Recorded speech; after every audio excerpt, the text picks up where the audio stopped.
Elle s'appelait Jeannette Zacarias Zapata. Elle combattait pour une bourse de 1 500 $. Ça, c'est presque la moitié du salaire annuel moyen dans son village au Mexique. Mais à Montréal, en août 2021, le chaos qu'elle a subi lui a été fatal.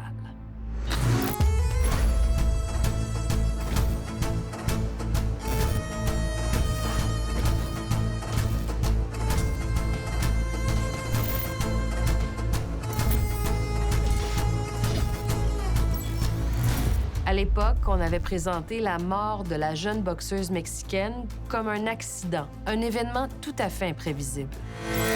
La médecin n'existe pas. Elle a un numéro de comptable. La conclusion est douteuse. Moi, je lis pas ça. Les documents médicaux, on lit pas ça. Est-ce qu'on exploite de jeunes boxeurs de pays défavorisés? Maude Montembeault et Daphné Acker ont voyagé du Mexique à l'Argentine et ont découvert le vrai dossier médical de Jeannette Zacarias Zapata et bien des réalités qu'on préfère ignorer ici. Bienvenue à Enquête.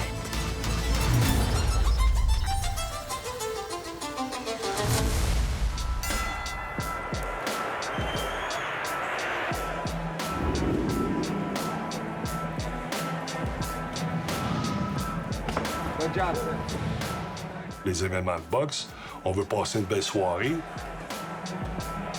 mais là, il y a mort d'une femme, mort d'un athlète. C'était une catastrophe annoncée. On va aller chercher des boxeurs, souvent, qui vivent de la précarité, qui ont besoin de se battre, qui ont besoin de gagner leur vie. Combien de personnes on doit empiler pour faire un champion?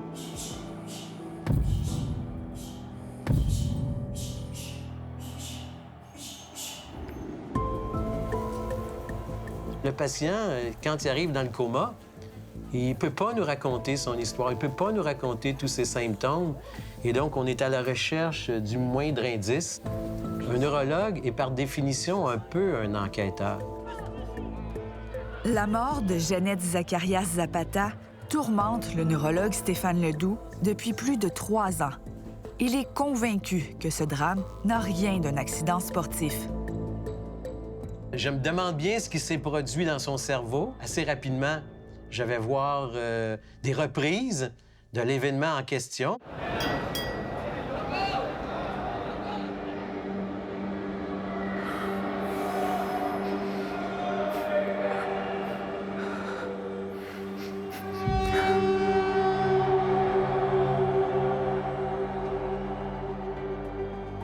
Je vois des images qui me glacent.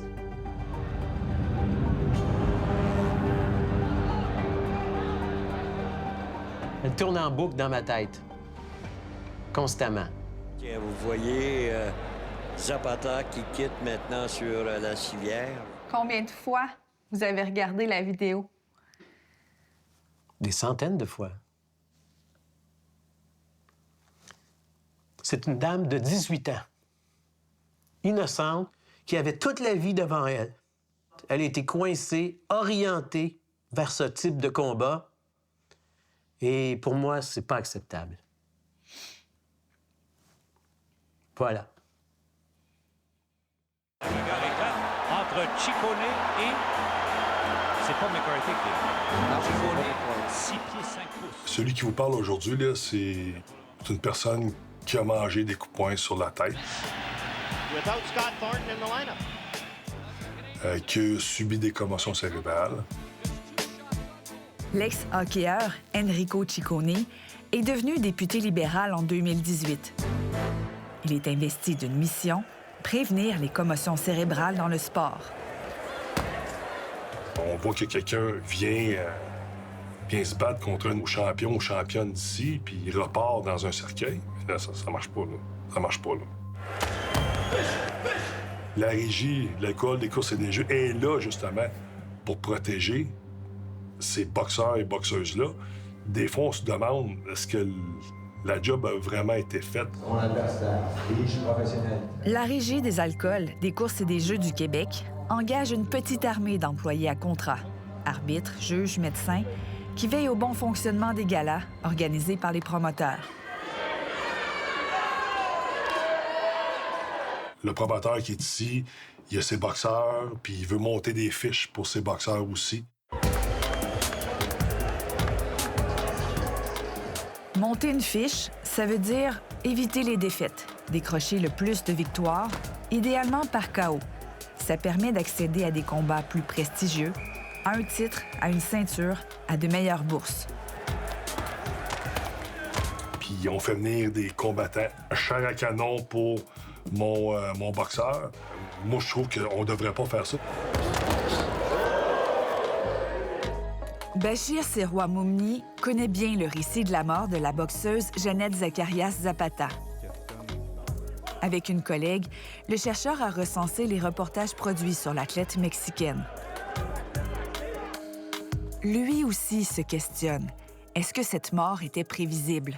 Il y a un parcours qui dépend des boxeurs qui viennent du Sud pour construire les fiches zéro défaite de nos boxeurs locaux. 2 victoires en 4 sorties chez les pros. Fernando Galvan! Ouais, et là, Galvan, véritablement, là, ça semble lui faire mal. Ses coups au corps et il remet un genou au sol. C'est fini! Bon, quand on dit que ça est expéditif ce soir... Les travaux du chercheur démontrent une augmentation marquée depuis 2013 du recrutement de combattants mexicains par les promoteurs québécois. Bonne marée encore une fois. Un uppercut et corner qui se retrouve encore une fois au sol. Bon avantage pour Clavel dans les derniers instants. Combien de personnes on doit empiler pour faire un champion? Il me semble qu'il y a une logique d'accumulation là qui est assez gravissime. 30 août 2021. Jeannette est aux soins intensifs de l'hôpital du Sacré-Cœur de Montréal, plongée dans le coma. Une vidéo surprend alors tout le monde.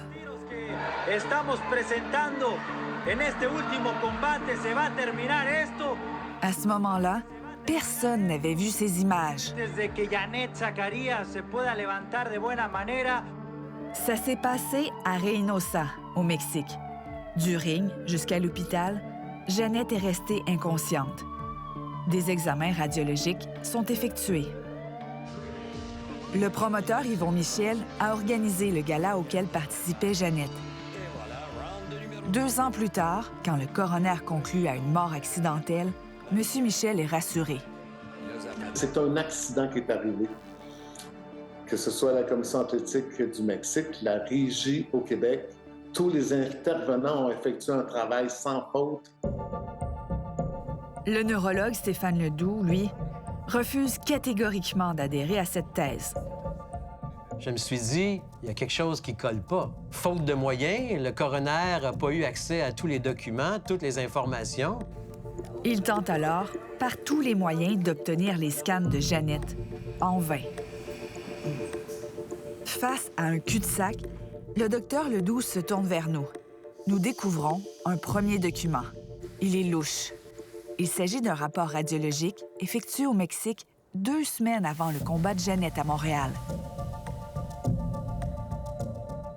Alors, le 15 août, ce qu'on a pu voir, c'est que c'est un dimanche. La clinique est fermée dimanche. Ensuite, on a téléphoné, vous voyez la médecin ici, et personne ne connaît à cette clinique-là. Ça me semble très douteux. J'aimerais voir les images absolument. La régie n'exige qu'un résumé écrit du radiologiste. Les images du cerveau ne sont pas requises. Elles constituent pourtant la clé de voûte de l'enquête du docteur Ledoux. Au retour, notre équipe se rend au Mexique pour enquêter et découvre qu'il manque des informations importantes dans le dossier médical de Jeannette. Sí, nada. Ninguno. Carlos Sánchez. Oh.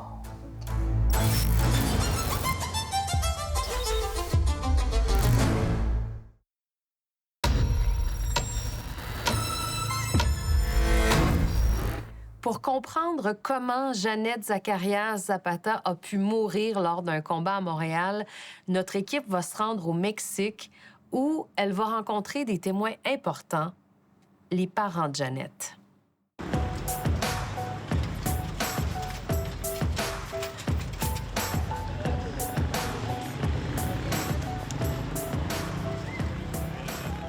Alors, si on voit, c'est ça. C'est pas très loin.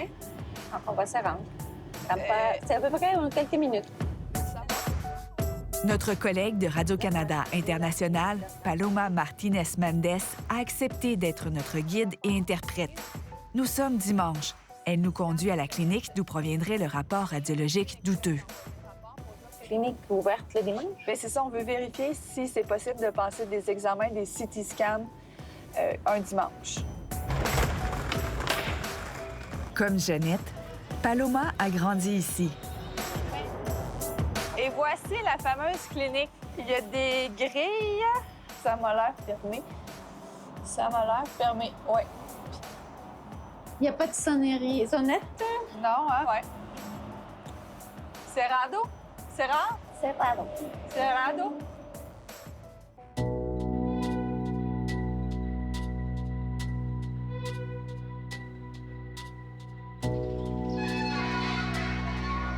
Depuis son départ, la famille de Jeannette vit dans l'obscurité.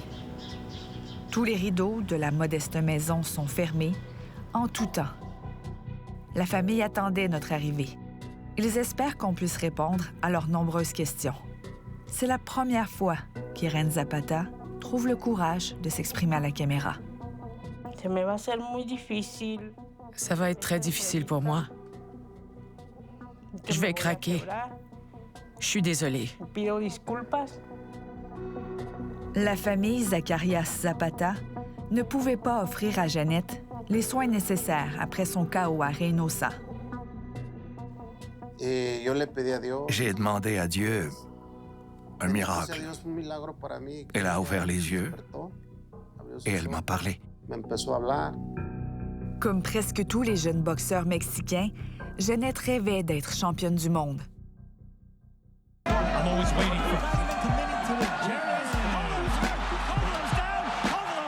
Ici, la relève souhaite devenir le prochain Saúl Canelo Álvarez, le roi des super moyens, le plus grand boxeur de sa génération.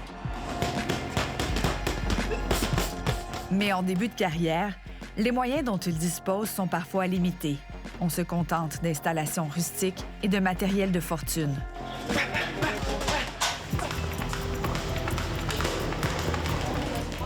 Malgré le départ de Jeannette, son frère Diego et son père Esteban Zacarias ont gardé leur passion pour la boxe. Pour nous, ça a été l'enfer. On ne peut pas passer à autre chose. On ne pourra jamais oublier. On n'a pas les ressources pour savoir ce qui s'est vraiment passé. Jeannette n'est plus là pour éclairer ses parents. Mais les images de son cerveau, elles, parlent. Il nous a fallu plusieurs semaines, mais on a réussi à les obtenir. Voici son scan, effectué le 14 mai 2021, juste après le chaos de Reynosa.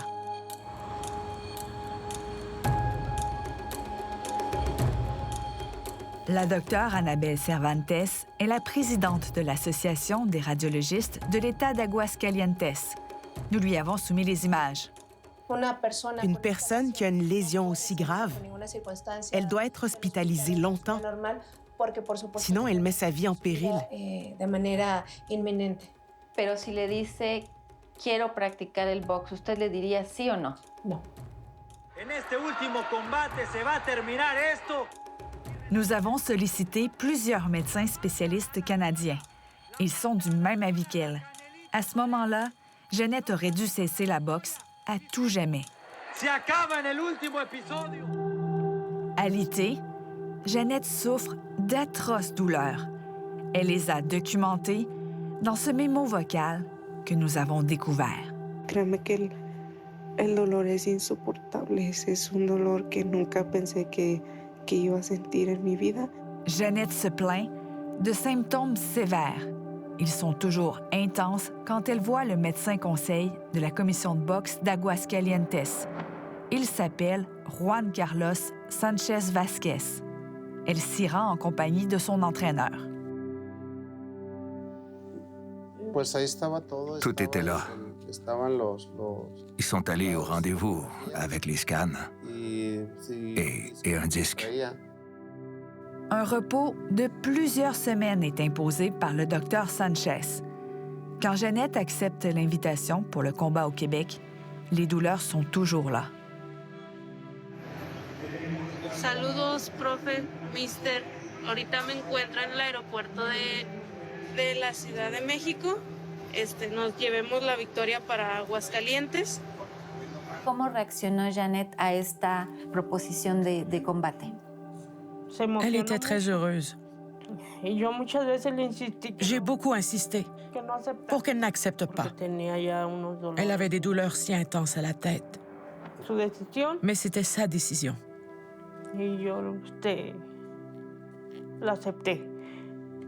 C'était son rêve d'aller au Canada. Esperemos que todo salga bien.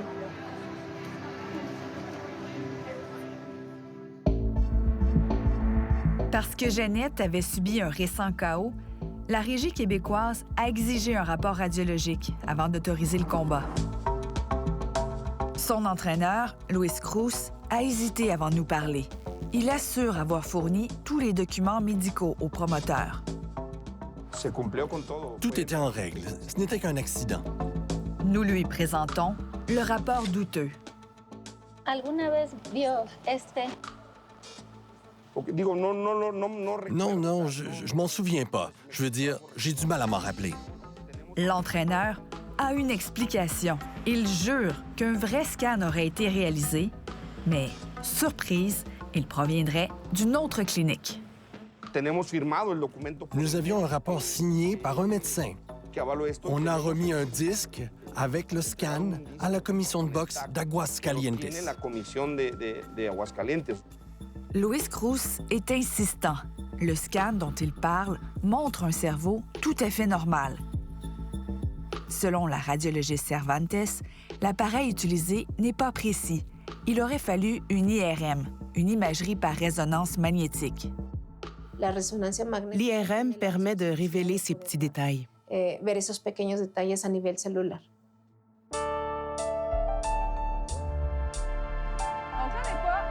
Quoi qu'il en soit, ces documents n'ont jamais été transmis au Québec. La Régie a reçu le rapport douteux, celui de la clinique fermée le dimanche. Nous sommes lundi, nous y retournons. ¿Cómo está? Mire, somos un equipo de periodistas que venimos de Canadá. Este es el informe que nosotros tenemos. Este es el formato que manejamos nosotros. Y esto, pues yo creo que lo bajaron del internet. Y entonces usted dice que nunca ha habido una doctora Estela Jiménez Ochoa aquí, nunca.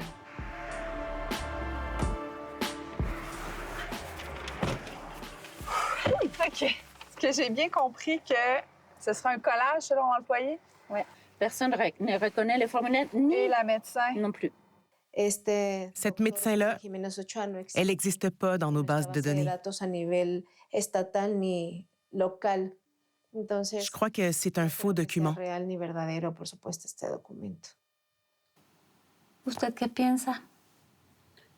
Je suis traumatisé. Le choc est encore plus grand quand nous leur dévoilons cet autre document.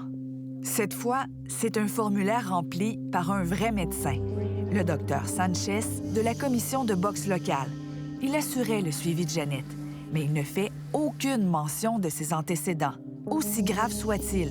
Et dans la section « Autres remarques », il est écrit « Ninguno ». Rien. Aucun commentaire. Ninguno. Oh.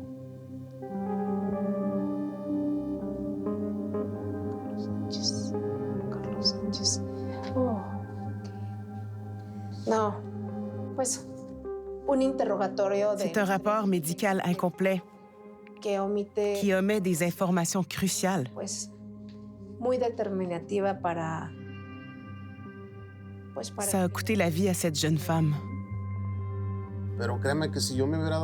Croyez-moi, si j'avais réalisé que son cerveau n'était pas guéri, je ne l'aurais pas laissé partir. Quelle horreur.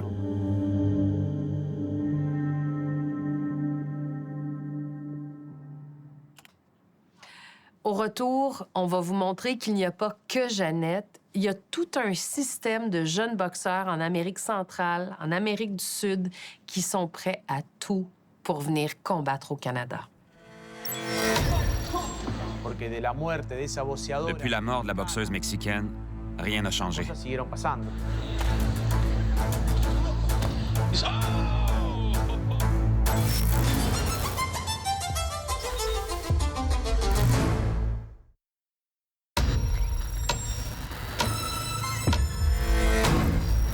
C'est l'heure de confronter ce médecin de la commission de boxe mexicaine, ce fameux docteur Sanchez, qui a dit que Jeannette était parfaitement en forme pour monter dans le ring.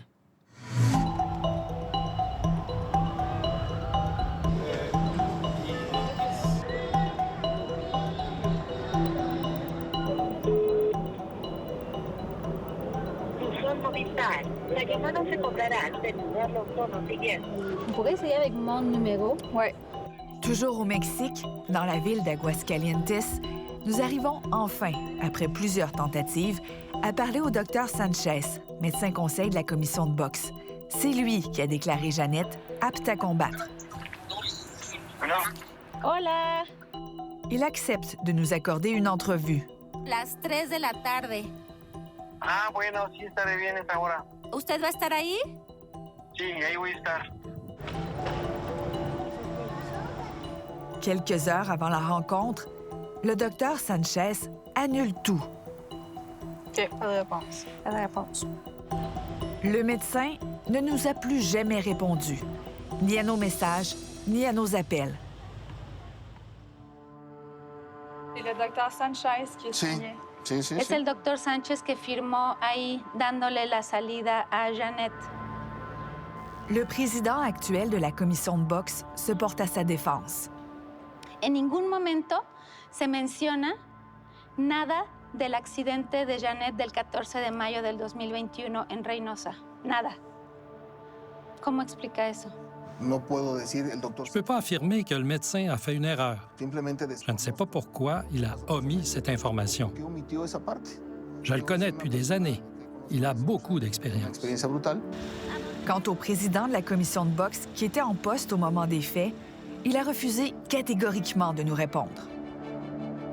Le mystère entourant le rôle du docteur Sanchez continue de planer au moment de quitter le Mexique.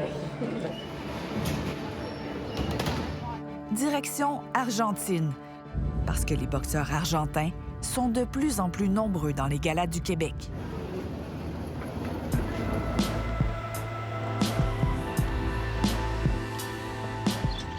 Voici une histoire qui ressemble à celle de Jeannette. Un récit qui commence, lui aussi, dans un milieu défavorisé.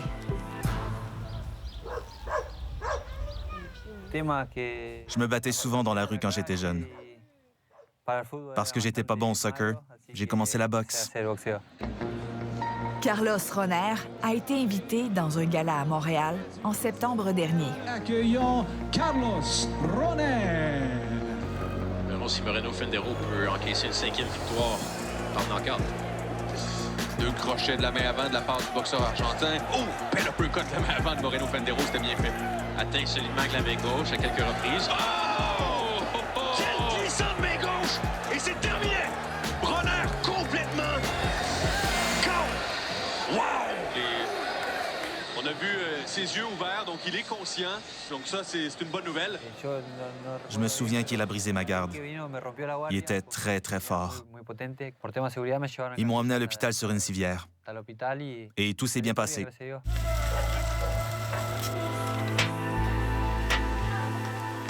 De retour parmi les siens, Carlos peut s'occuper de l'assado, le barbecue argentin, partie intégrante de la culture comme la boxe. Je voulais être champion. Champion du monde, comme tous les Argentins. Aujourd'hui, j'aimerais surtout être bien financièrement. Ici, l'économie va très mal. Il nous vient de Tandil, Argentine, et pèse 133,9 livres. Matías La Cobrita Rueda. L'Argentine possède un vaste bassin de pugilistes Et contrairement aux Mexicains, les Argentins n'ont pas besoin de visa pour venir au Canada. C'est ce qui explique qu'ils sont devenus, en 2024, les adversaires étrangers les plus nombreux dans les rings québécois. Même si Carlos est le papa d'Amber, 8 ans, qui aura bientôt un petit frère, il estime que ce risque valait la bourse de près de 8 000 $.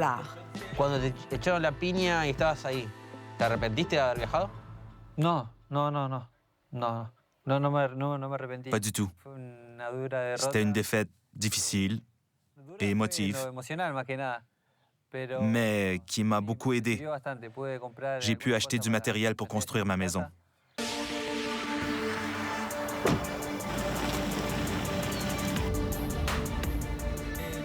Il a pu s'acheter cette camionnette, essentielle pour son travail d'entrepreneur en construction. 2 mois avant le combat à Montréal, je suis tombé d'un toit en travaillant. Je me suis cogné la tête et je me suis fracturé la clavicule. J'ai juste repris conscience à l'hôpital. Ça a été un coup dur.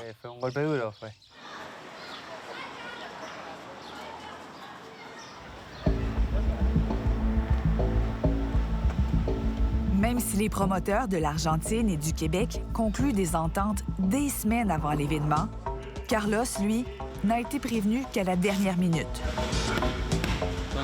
Ils nous appellent 10 ou 15 jours avant le combat. C'est pas assez pour se préparer. Je savais que j'allais perdre. Ce que j'avais vu, c'était un gars qui était en bonne shape. Il n'avait pas l'air d'être mal préparé, en tout cas. Camille Estefan est à la tête du groupe Eye of the Tiger Management. Son équipe a organisé le duel entre Carlos et Moreno Fendero. Quand il a été mis KO par Moreno, moi-même, personnellement, j'étais très inquiet parce que c'était un KO assez violent. Moreno Fendero, notre athlète, c'est un athlète qui est très, très bon, qui compte très dur, qui est reconnu pour avoir gagné une médaille dans les championnats du monde. Honnêtement, des boxeurs aussi outillés que lui, c'est peut-être 1% des boxeurs mondialement. Mais il faut le développer. Alors, monter la fiche. Clairement, comme promoteur, on investit dans la carrière d'un boxeur pour faire une évolution. Encore une fois. Oh là là!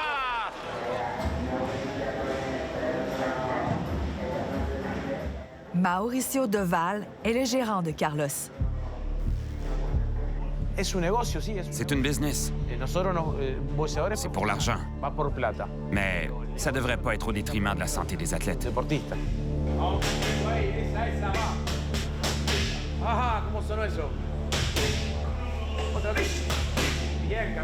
L'homme d'affaires et propriétaire d'un gym de boxe ne mâche pas ses mots.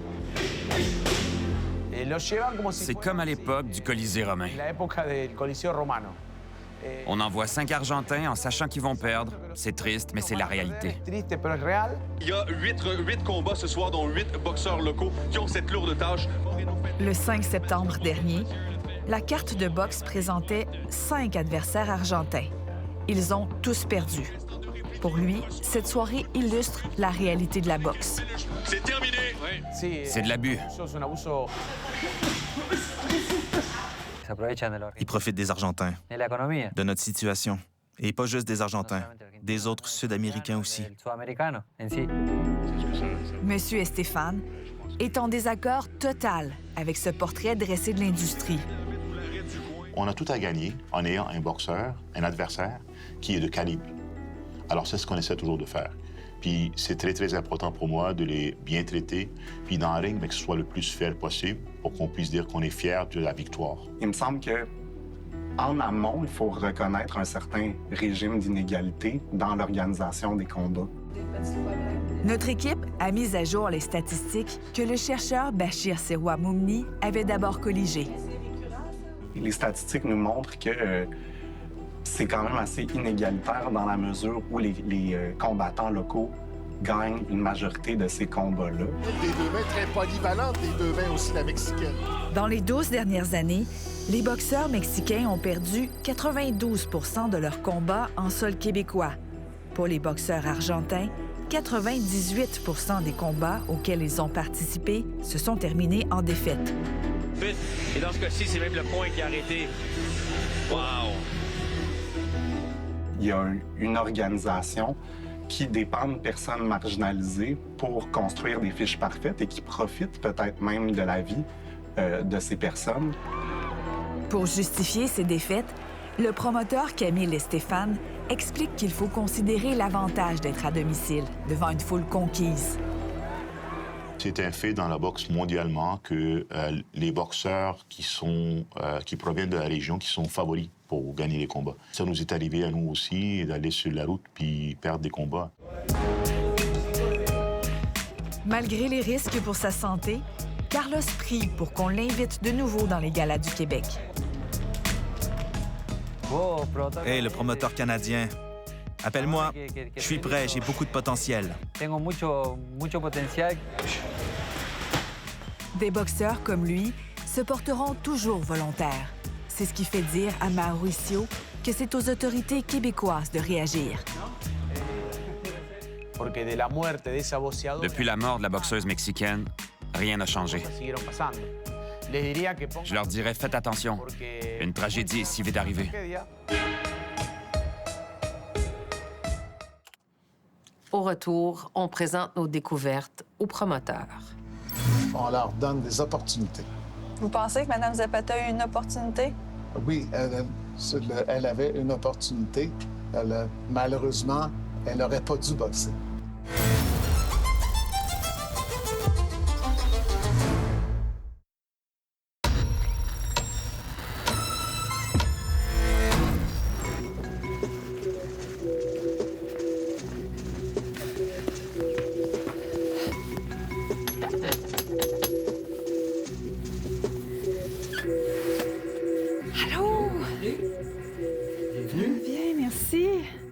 On revient du Mexique, mais avec du bon matériel pour l'enquête, dont les scans, par ici.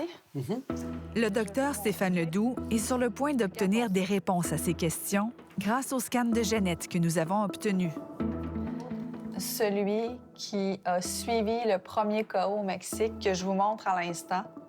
Quand on voit ça, on se dit « c'est majeur ». Ça va pas bien. La patiente est en difficulté. C'est déjà en soi incroyable qu'elle ait pu recommencer à marcher, à parler. On reproduit pas des miracles à répétition. Donc, de reprendre l'entraînement en vue d'un sport de contact, c'est choquant. En plus des images trouvées au Mexique, nous lui dévoilons d'autres scans, ceux réalisés lorsque Jeannette est dans le coma à Montréal. Qu'est-ce que ça vous dit? Toutes les anomalies sont amplifiées, malheureusement. Autrement dit, le scan de Reynosa au Mexique et celui de Montréal présentent les mêmes blessures, mais elles sont plus graves sur les images de Montréal. Le côté droit du cerveau est atteint, une enflure importante apparaît, la ligne médiane dévie et on peut voir un saignement au même endroit entre le crâne et le cerveau. En cas de contact significatif au niveau du crâne, cette personne-là s'exposerait à des complications neurologiques graves allant jusqu'à la mort. On aurait pu éviter ce type d'événement. C'est en ce sens-là, je dis que ce n'est pas un accident.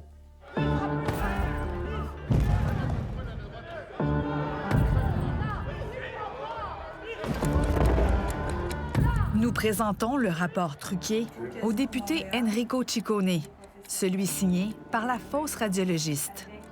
Le numéro de professionnel, ça n'existait pas. Bien, c'est préoccupant. Honnêtement, je suis sans mots qu'on accepte des documents falsifiés. Ça a été accepté. Ça a été accepté par la Régie. Pourquoi vous pensez que la Régie aurait dû déceler ce faux rapport-là? Disons que ça saute aux yeux que ça me semble être un document falsifié ou fabriqué par quelqu'un qui ne connaît pas grand-chose en médecine. Trouvez-vous que c'est une forme de laxisme? C'est criminel, ça. Ça, pour moi, c'est criminel.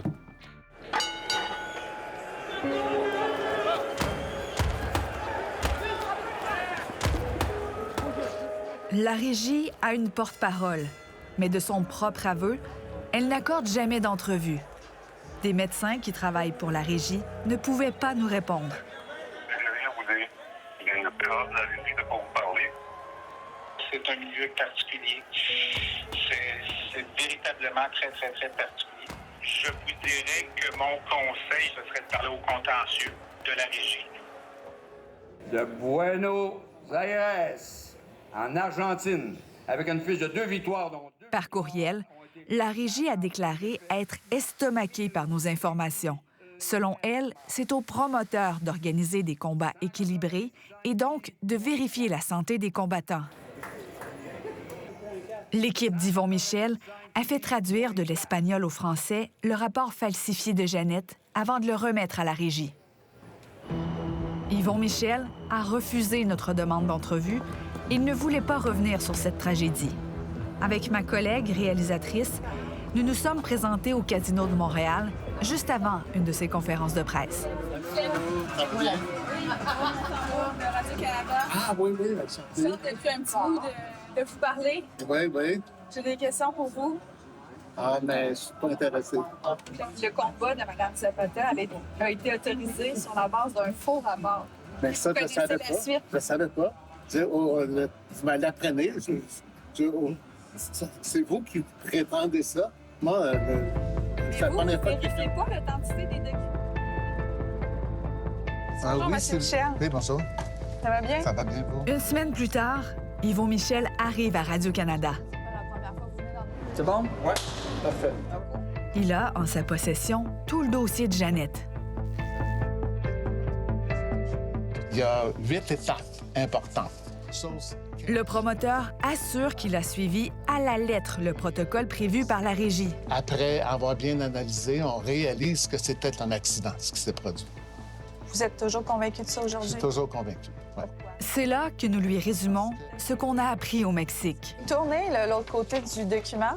Il y a une section des commentaires. Ninguno. Aucun commentaire. C'est irresponsable. Totalement irresponsable. Monsieur Michel sort le rapport radiologique de Jeannette qu'il a transféré à la régie. Elle nous envoie son certificat comme quoi elle a passé une tomographie cérébrale. La médecin n'existe pas. Elle a un numéro de comptable. La conclusion est douteuse.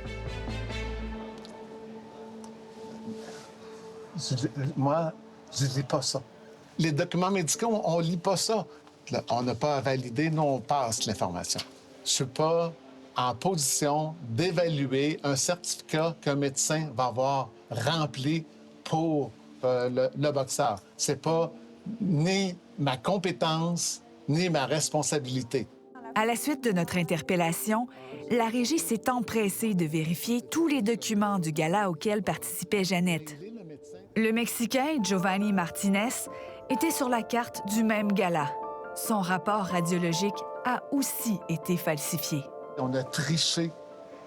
C'est criminel, ce que les gens ont fait. Maintenant que vous savez tout ça, pensez-vous que c'était prévisible?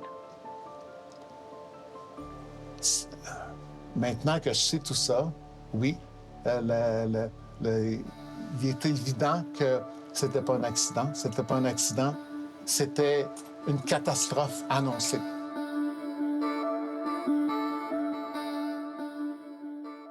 Donc ici, ce sont les vidéos en différentes prises de vue. Encore le 14 mai.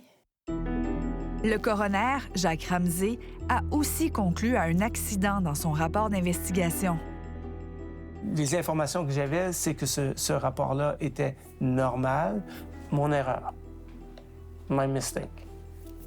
À la lumière de ces informations, qu'est-ce que vous souhaitez faire, vous, comme coroner, maintenant?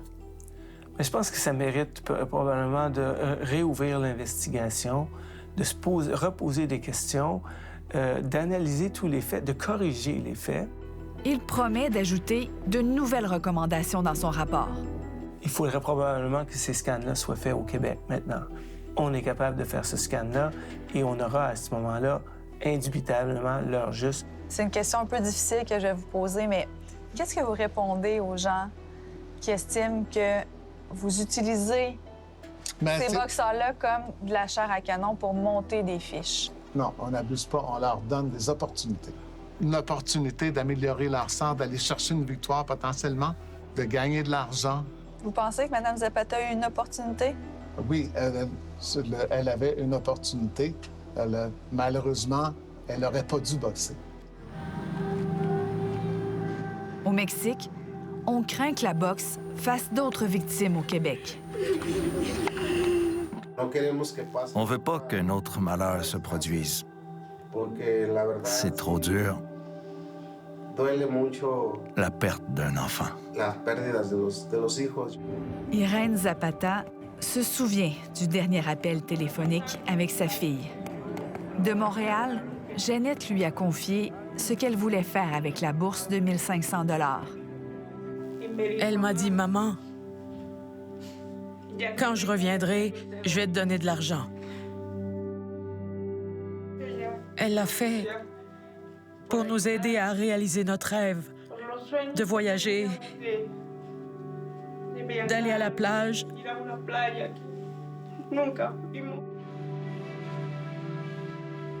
Voir l'océan pour la première fois de leur vie.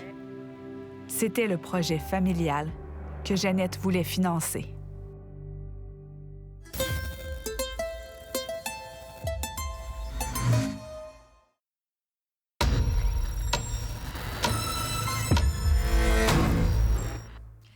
C'est le moment d'aller semer les graines de nos futures enquêtes, celles qu'on va vous présenter cet automne. C'était le dernier épisode de la saison. Alors, au nom de toute l'équipe, je tiens à vous remercier de votre fidélité tout au long de l'année. Je vous donne rendez-vous en septembre pour une autre enquête.